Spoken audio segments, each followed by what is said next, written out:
Alright, welcome to Menu Heroes Digest. This is our weekly news show. This episode's not going to be super long. There legit just wasn't a lot of news this week. Yeah, I think some of these were from last week, but we decided we were going to make that purely PlayStation. The PlayStation. Showcase. Yep. So I got my Miles Morales shirt here. Yeah. What is up, Danger? Go see Across the Spiderverse? Across the Spiderverse, yes. Yeah, the next one's Beyond, right? Yes, okay. yes. And, I have not seen this movie yet. I don't have the money to, unfortunately. Oh, yes. It is. It's real good. But I plan to see it as soon as possible because I loved Into the Spider-Verse. Okay, I will not spoil anything. I'll just give some minor details here and there. Like, there is more character and more dramatic moments in this movie, more so than the last one. So I can imagine some people saying like, "Oh, it's slow or it's more boring." Blah blah blah. It's like no. The character moments, the bits where they're talking and having dialogue, are the richest parts, in my opinion. They are the scenes where you really get the themes of the film and what these characters are going through. And it's so good that an animated film is doing that. It's giving you the time to understand how all these characters feel and how they're coping through this big thing in their lives. Plus, the big thing about having a multiversal movie is these characters interacting that normally wouldn't. It's an ensemble piece, basically. Yes. And while I remember liking Doctor Strange Multiverse of Madness, and my opinion grew more and more, like, no, some of this stuff is working. I feel like this movie emphasizes the problems with the Doctor Strange sequel in that it is very much a multiverse story. You do get to multiple universes. You see many interactions of different versions of characters, while also it have a clear focus of who the main character is. And I think it does a better job Across the Spider-Verse does a better job of it than Multiverse of Madness did. But hey, there is at least a reference to No Way Home.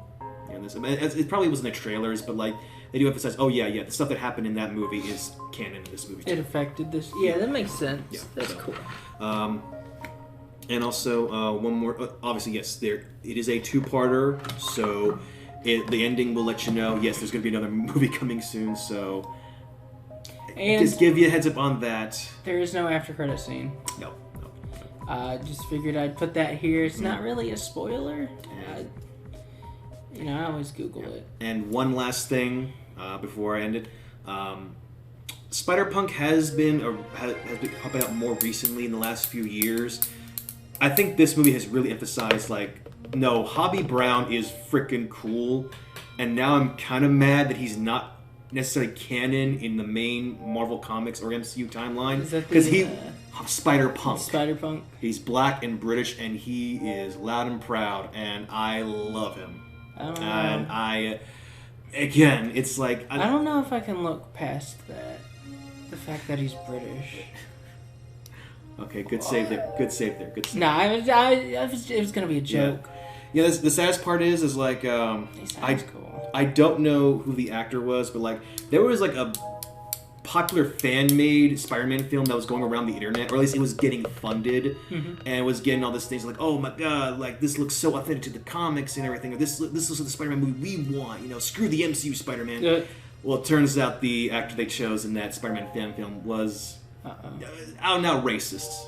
Has a long history of being involved with many white supremacist groups, and the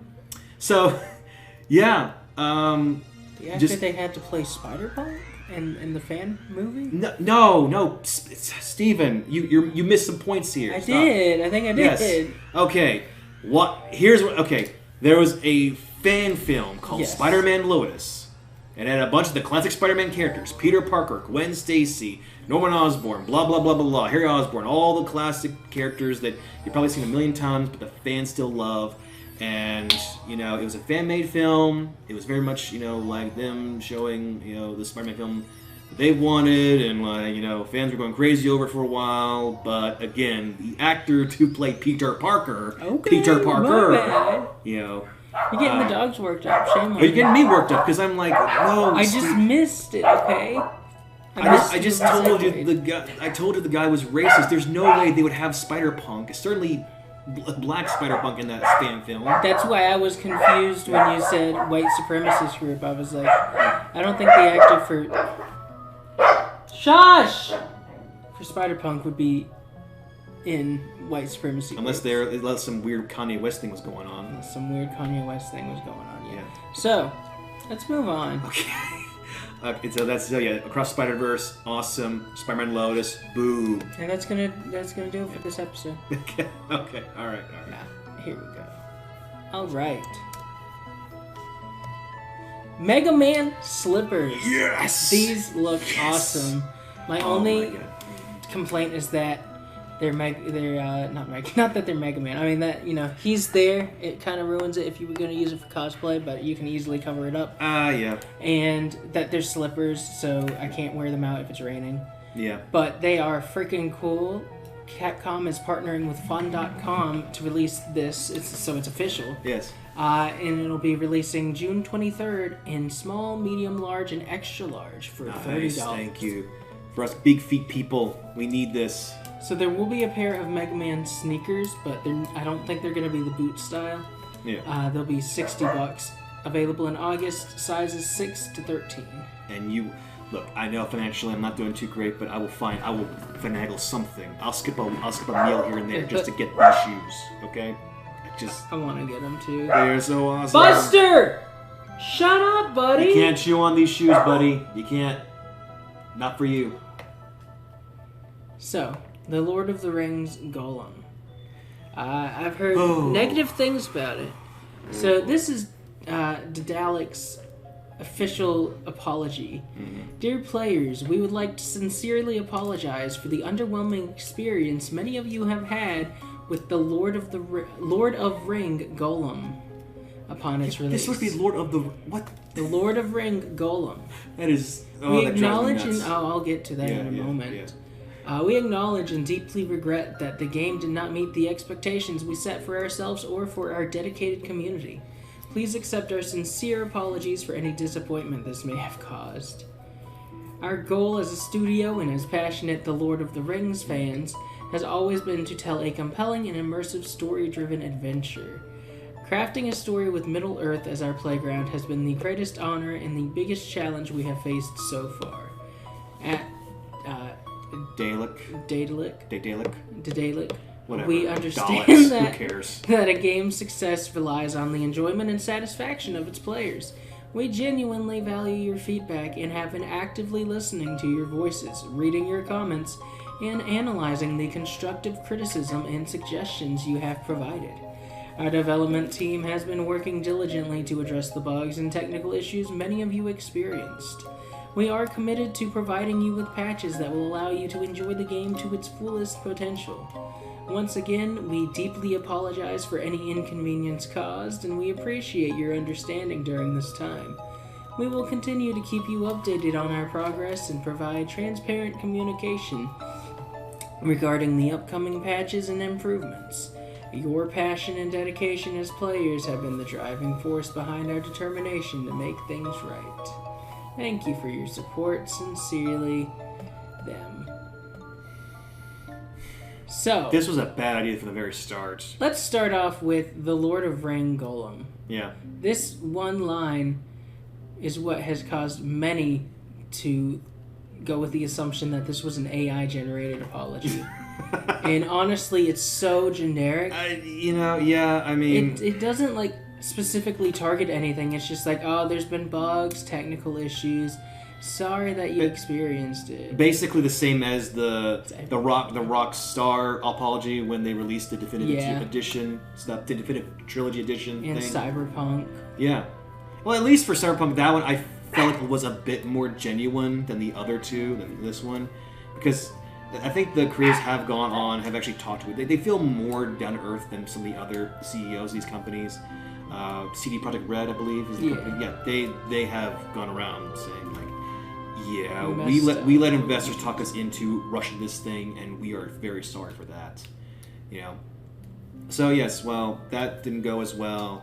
They've been at least trying to work the way to make it at least and they've more been able playable. to they've been able to improve it. Yeah. This whole concept for a Gollum focused game Nobody wanted it. Has always baffled me. Okay, maybe I was a little bit more optimistic, maybe, but apparently most people didn't even want it. I didn't even realize that. Yeah, but it was. I guess it. Yeah, I think it was just more. I think it's my usual like, well, let's wait and see. Maybe the people in charge have some, crystal ball that lets them see possible successes and stories, and it's like, no. What happens is they have an IP. People recognize the name Gollum, and they try and force out a story or a thing, even though, again, that's the character no one wants to play as. Yeah. He is basically the crack addict of the Middle Earth. And don't get me wrong, yeah, sometimes we want to play as crack addicts in games, but not in our Lord of the Rings games. I'm not even a Lord of the Rings fan, and I know I don't want to play a crackhead Lord of the Rings game. Well, again, Gollum doesn't do a whole lot besides be in the cave, obsess over his precious ring, and then go after people who steal it from him. That's the most of his story, and his story has an ending at the end of Return of the King, which, spoilers here, he gets roasted, both literally and figuratively. So there's nowhere else to go for the character. Unless you pull a weird, he rises his hands out of the lava and be like, Gollum returns to get his precious. No, there's nothing else left. This was just fulfilling IP requirements at this point. Yeah, and, I overall enjoyed the Rings of Power show on Amazon. I thought it was overall pretty good. They wasted a lot of money on it. They wasted billions of dollars on the thing, hoping it'd be the next Game of Thrones, and it just didn't have the same lasting effect. But overall, I enjoyed it. And it was like, okay, you want to do more stuff like that? You want to take other characters, or at least go back in time to other battles and struggles, like that? I'm overall okay with that. But that's because there's more characters besides the skinny, diseased-looking hobbit who's obsessed with gold. There's your scope with that character is extremely limited. Extremely limited. Alright, so, yes. Metal Gear Solid, the board game. Finally. So, yes, I believe this was originally announced in, 2019? 2021? It was a couple years ago, and then it got canceled. Honestly, it does seem like it's one of those IP that someone would have thought to make a board game or some kind of tabletop thing. Or at the very least, Konami would have tried to, milk the teat of Metal Gear at some point with more stuff. But Bluetooth connected. Yeah, apparently it was something planned back in 2019. Yeah, but, IDW was working on this, then it got canceled. So, came on and took control. Yeah. And I watched the trailer, but we'll watch it again. Yeah.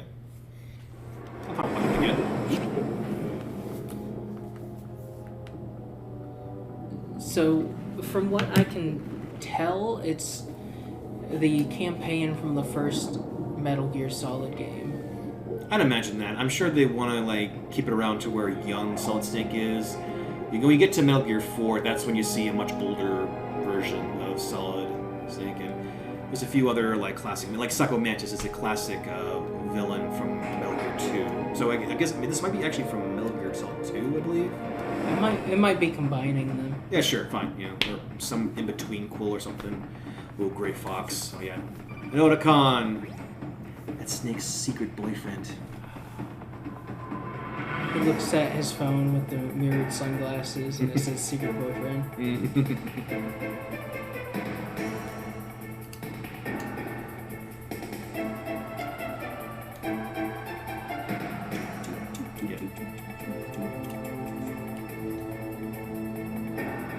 Overall, the models are looking pretty good. Yeah. Especially Liquid. Oh yeah. Something about the way this is put together, where they're moving, it just looks goofy to me, but it does look fun. The CGI looks goofy. Well, it was PS1, early PS1, they had tank controls ish, Oh, and this? Yeah. No, that looks fine. Yeah. It's just the way they move is not natural, so it freaks me out a little bit.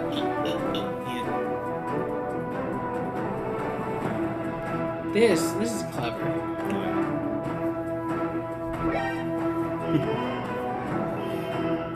As someone who's never played the Metal Gear series, it looks very cool. 3 is definitely my favorite. It was hard to get into the first 2 Metal Gear games because it is stealth. It is very much you've got to evade the detection and everything, and that was hard for me to grasp. When I was a youngin. But nowadays games get more scarier, so I'm more used to like hiding and like trying to like snipe other enemies, so I don't get eaten or attacked or whatever. So I'm more than willing to play the collection when it comes out. Yeah, it looks. Oh yeah, and the art and the music of Metal Gear franchise is phenomenal. If we ever do get a chance to get this and play a session, I'm gonna be having the Metal Gear soundtrack playing. Yeah, that has to be part of the rules of the game. You have to play this music at this time. All right. It'd be cool if they included like a CD. Right? Oh my god, that'd be awesome. Or if it was included in a freaking like expansion thing, and you gotta pay extra. So pre-orders do start at $100. Mm-hmm. That's actually pretty typical for a game like this for board games. Was thinking it was going to be more than that, honestly, because of how detailed the figurines are. Well, for the detailed ones, I think it gets up higher in price for the integral edition. Mm-hmm. It's expected to release around May 2024. Don't expect it in retail stores. You'll actually have to go to Come-On's site and get it. Yeah, you gotta sneak in. You gotta pull some Solid Snake stuff and go into a warehouse and steal yourself. You joke, but that's actually what you gotta do. Oh no! Amazon has their own Metal Gear. Oh god, no. So Amazon, speaking of, is making a Madden movie, not about football, but about the game of football. Yeah, John Madden. Again, I am not the biggest sports ball guy, but at least I'm aware that John Madden was a big time coach, color commentator. For Oakland Raiders. For local Raiders. Yeah. So Amazon is working on a movie chronicling John Madden's involvement in creating the NFL football games, which did kickstart a whole genre. Sports games obviously existed before then, but this brought more realistic sports to consoles. The movie is creatively named Madden. Whoa! I mean, it's on brand with the games. Yeah, it's on brand, but these names are so uncreative. Like Oppenheimer. I mean, I want to see that movie. I haven't, but studios are like, oh no, we can't come up with a name. Oh, we'll just use the main character's last name. I mean, sometimes it can work, but again, at least with Oppenheimer, that's a more unique name. Oh yeah, yeah. But imagine if there was a movie just called Smith. You joke, but there probably is, or there's somebody's thinking something. But I gotta say, I'm kind of with you. You could put a little more effort into it. John Madden he's been coaching, for decades, and also he was like a sports commentator.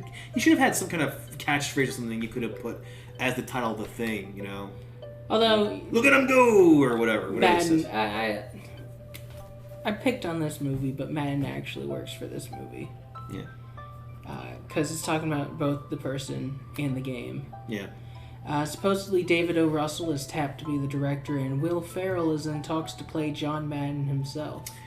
Now, David O. Russell has had a few really good movies under his belt. That's what I was reading. I believe the last thing he did was Amsterdam, which was not great. There's clips of some of the scenes where the actors are overly acting, even in their death scenes of being like, and it just that got all around Twitter and other places, the internet and everything. So let me double check. Whenever I try to make a movie with you guys, you want me to ham it up, being like, I specifically ask you to ham it up because I know my brother, my sister. What will they do without me?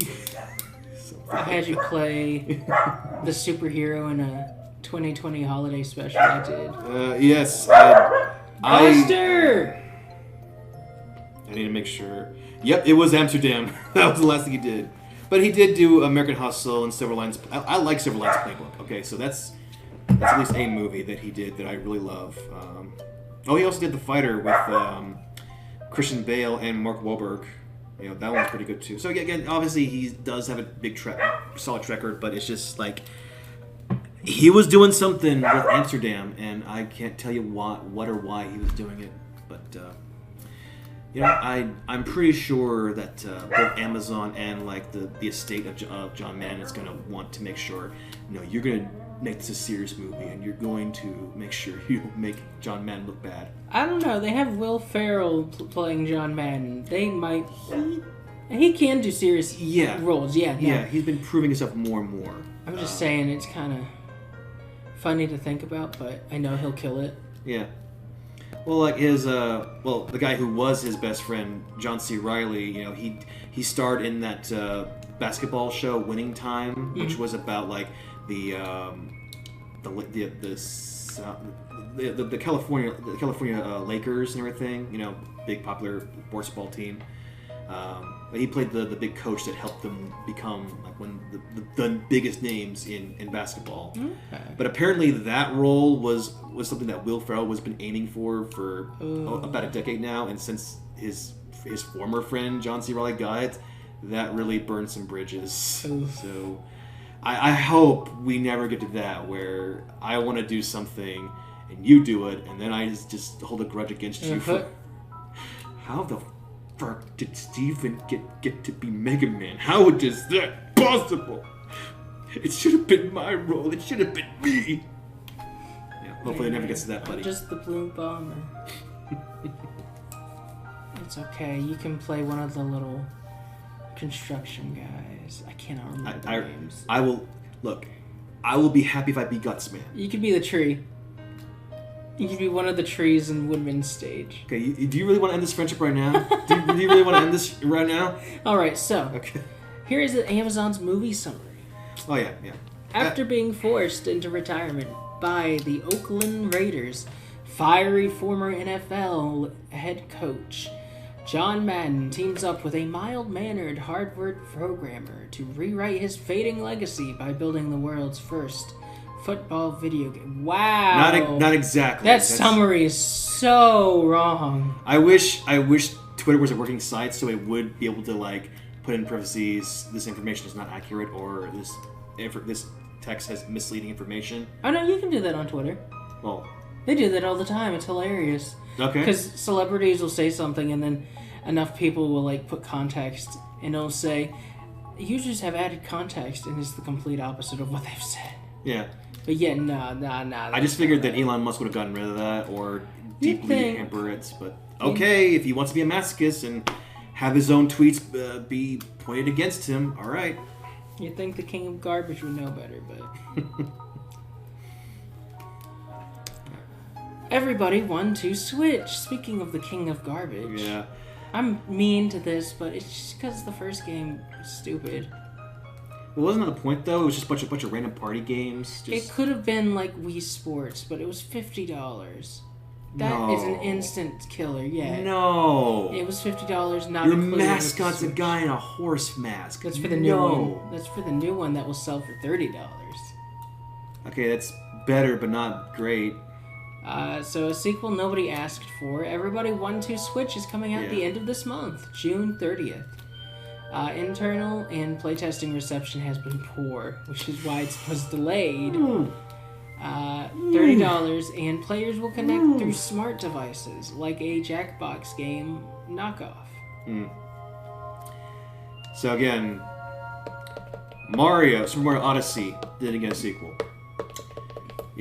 There is no F-Zero game as of in the last decade or so. Yeah, but that's F-Zero. There's been no new Mega Man game since 2018. Yet everybody won to Switch. That gets a sequel. Mm-hmm. What happened to reality? Or has it always been this messed up and I'm just now noticing it? It's always been this messed up. Okay, I mean... Welcome to the real world, but... I know, but it's just like... Well, dang, man. You could at least escape with some good games, man. And there's still some good games, but it's just like... Like Tears of the Kingdom. Yeah. Except I hate it sometimes. And everybody's loving that Street Fighter 6, but my mortgage the company that owns my mortgage is screwing me over, and it's getting harder for me to pay that and also get a PS5 and a Street Fighter 6 game. They double charged you, right? Again, I'm not gonna spend my whole It's complicated, but basically he's paid 3 times now. Yep. Yeah, if our mortgage company tries to do that, we're fighting back instantly. The moment they try to double charge, I'm being like, nope, we already paid. Frickin' go sit in the corner. Yeah, frickin' my mortgage company's, man, it's got the Dark Hokai or Dark Hokage, whatever is a Street Fighter lore thing. I'm so mad right now. I can't even focus on my Street Fighter lore now. But yeah, like I said, it was a shorter episode than usual. Not even half an hour. Yeah. Starting July, the Menu Hero Digests, they will be longer. Yeah. But that's just because they'll only be happening every other week. Yeah, it's just, again, with you moving in further away from me, so we're still figuring out, like, you know, how to get either you get to my house or I get to your house. Again, this is going to be a growing pain for all of us here, but again, we always appreciate the people who have been coming by and watching our videos and leaving the likes and the comments occasionally. Yeah. Always appreciated. Mm-hmm. So yeah, we will figure it out and go from there. Yep. So until next time, stay cool. Stay strong, my friends. And stay strong. And happy Pride Month. Yes, of course. Yeah. My Pride. No, I won't. I won't be mean to. That's not mean. Just the mouse. Yes, whatever. Anyway, obviously same here. But don't if you're gonna celebrate Pride Month, don't buy. Please buy local. Don't give in to companies that say they'll have rainbows everywhere and they'll say they love you, but really will take the money from anti-LGBTQ plus organizations the very next month, or even during the same month. So unless it's Opera GX, go look at their Twitter account. It's beautiful.